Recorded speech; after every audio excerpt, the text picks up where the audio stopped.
Hi guys, Assalamu alaikum.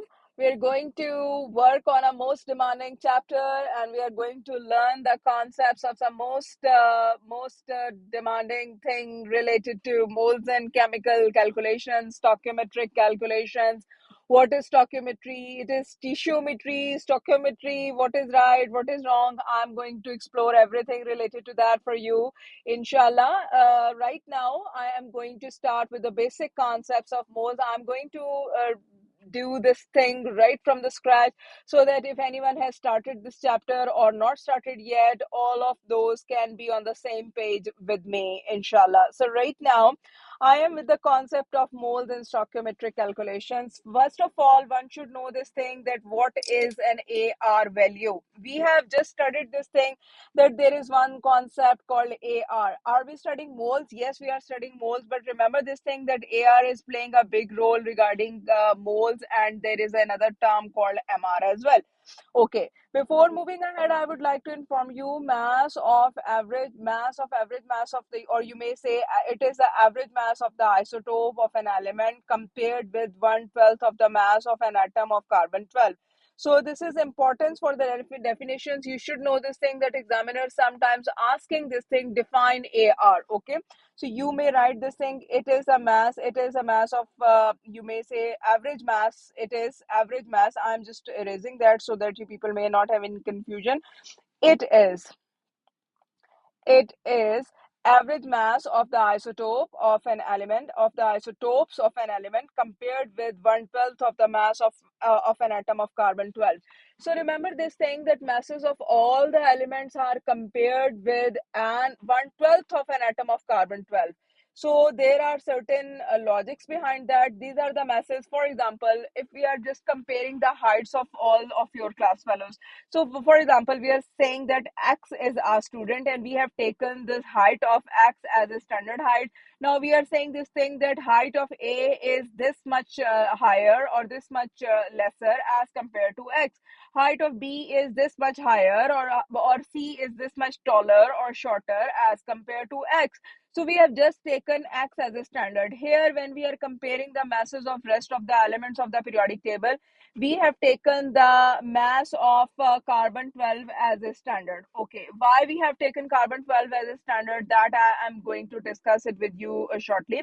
Many of the students are sometimes asking, but some of the students are not asking this thing as well. We are just saying them the definition and that's it. But some of the students may have this query or a question in their mind, why carbon is a standard. Now, point number one is this, that carbon is a standard as carbon is the highest, you may say, most abundantly present element. No, someone teacher, carbon is not the most abundantly present element in this universe. This is hydrogen, which is the most abundantly present element in the universe. Yes, I perfectly agree with that as well. But the thing is that if we are talking about a solid element in the room temperature, then it is carbon. Why we cannot take hydrogen as a standard?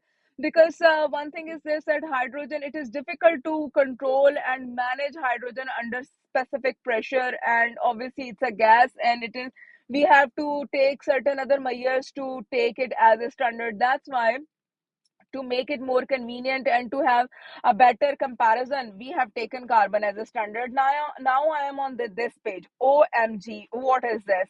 It is, you can check this thing at the top. I'm going to zoom it a little bit. You can see this thing with me. It is the Cambridge O levels chemistry 5070 is the syllabus code for year 2026, 2027, and 2028 subject content. Okay, there are many chapters. Obviously, I am not going to look into the whole syllabus right now, but definitely one day I am going to look into the whole syllabus, inshallah. But right now, our focus is on stoichiometry. Okay, let's see the stoichiometry. Okay, examiner is saying Cambridge has given you this as a standard syllabus. I am going to read, I'm going to compare the syllabus for IGCSEs as well, but don't worry at all, this is here in the same file. Okay, so what Cambridge is saying you, and what is the expectation?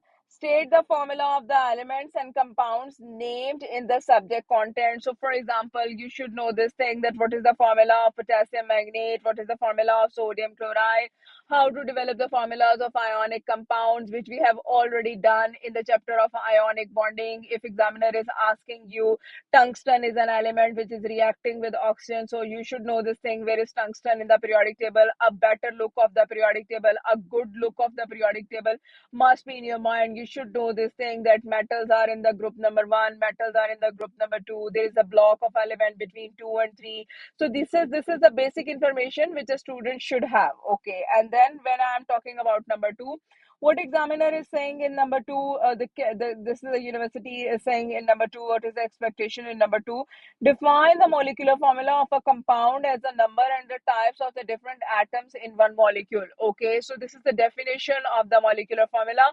So this is the definition. One should know this thing. Yes, I am marking it right now here, a star over here. Yes, a student should know this thing, that what is the molecular formula, which is telling the number of times the different elements present in specific compound. For example, if you're talking about CO2, one can say this thing, that it is made up of 1 carbon and 2 oxygen atoms.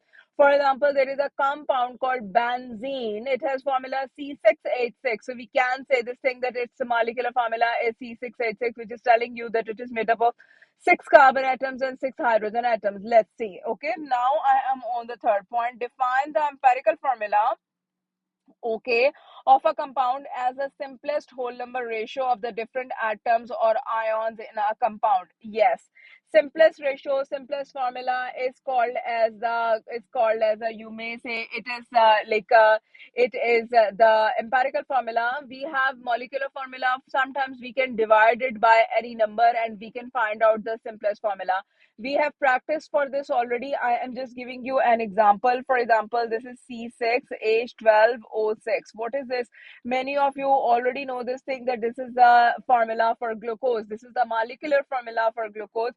Can we divide it by any number? Yes, we can divide it by 6. Then what will be the new formula? It will become CH2O. Then what is CH2O? CH2O is the empirical formula of glucose, whereas C6H12O6 is the molecular formula for glucose. Okay, look at here right now. I am giving you another example, H2O. Oh, can we divide it by any number? No, we cannot divide it by any number. No, we can divide it by this number 1.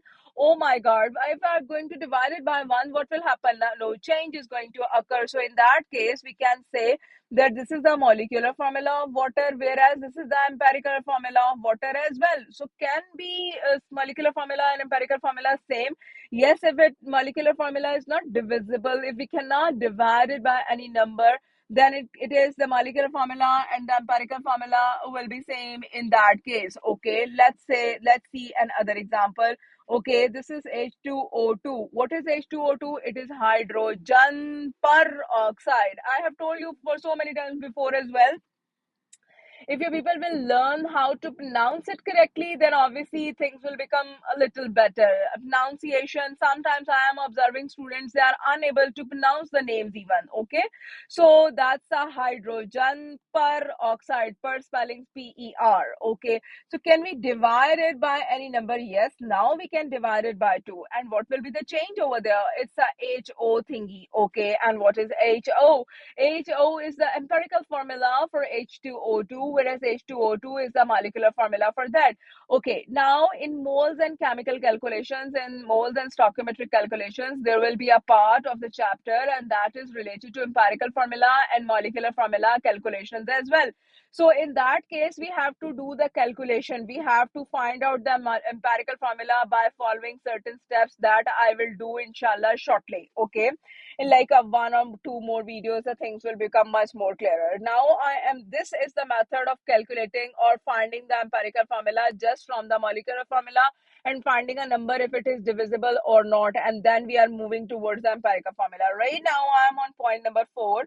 Deduce a formula of simple compound from the relative numbers of the atoms or ions present in a model or a diagrammatic representation. Okay, now guys, can you look at that diagram, the 3-dimensional diagram of sodium chloride which I have made in the chapter of ionic bonding? Over there, I have told you right now, I'm just making it like this. It's a cubical diagram. Okay, I'm sorry. I'm trying to make it a little shorter over there so that we may be able to adjust that. Okay. So that was the cubical, you may say three-dimensional diagram type of a thingy. Here I'm going to zoom it a little bit. Okay. Then you can see this thing. I'm just taking a red color. For example, it is Na plus 1. It is Cl minus 1. It is Cl minus 1 again. It is Na plus 1, it is Cl minus 1, it is Na plus 1, it is Na plus 1 over here, and it is Cl minus 1 over here. So from this formula, a student can have an idea that formula of this compound will be NaCl. So such type of the three-dimensional diagrams are part of your syllabus, which we have practiced in case of ionic bonding, and that is the three-dimensional diagram for a binary ionic compounds. And I have told you already that what are the binary ionic compounds, which are made up of two ions. You may say, like, let's say NaCl is a binary ionic compound. Okay. Now I am on point number 6. Okay. No, point number 6, point number 5, yes. Deduce the formula of an ionic compound from the charges or the charges on the ions. So that I have discussed already.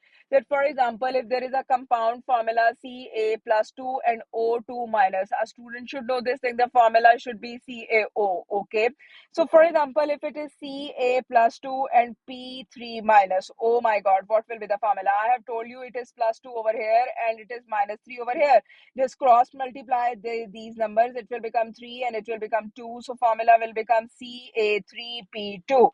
So we are just cross multiplying the numbers and not the charges. As a result, we can reach the formula. So this is the explanation for point number 5. Okay. Now I am on point number 6. Construct word equations. Okay, word equations. All right, word equations. I am just highlighting it. Okay, word equations and symbol equations and ionic equations to show how reactants form products, including state symbols. Okay, a student should know this thing very clearly, that how to write a word equation. For example, I can write word equation for this: calcium carbonate is reacting with hydrochloric acid. Okay, hydrochloric acid, which is also called as hydrogen chloride, hydrochloric acid, and as a result it is going to make calcium chloride along with water and carbon dioxide. Here I am writing carbon dioxide. If examiner is asking you to write down word equation, you cannot suggest him to write down H2O. Okay. And what will be the equation? That is the symbol equation. It will become CaCO3 plus 2HCl. As far as you are writing an equation, it is a compulsion to write a balanced chemical equation. Otherwise, it is a useless practice. And CO2. Now examiner is asking for the symbols, state symbols. Remember that it is solid, it is aqueous, means it is dissolved in water. All chlorides are soluble in water except lead, silver, and mercury. So calcium chloride you are going to consider as aqueous. Whenever water is going to produce as a part of a chemical reaction, it will be considered as gas, it will be considered as liquid, and carbon dioxide is gas at room temperature. So we are going to consider the charges, we are going to consider the state symbols at the room temperature. And now I am explaining about the ionic equation. Guys, we have practiced ionic equation. You may search it on the channel and just write down the word of ionic equation. The videos will be there. And now I am just telling you that symbol equation with state symbols for a chemical reaction, given the relevant information, is really important right now. We can say this thing, that as far as you people are learning the equation, it is really very important that how to write down the equation and how to find out the balanced chemical equation. Okay. I have just explained in this video about 3.1. We are going to continue from 3.2 shortly. Thank you very much.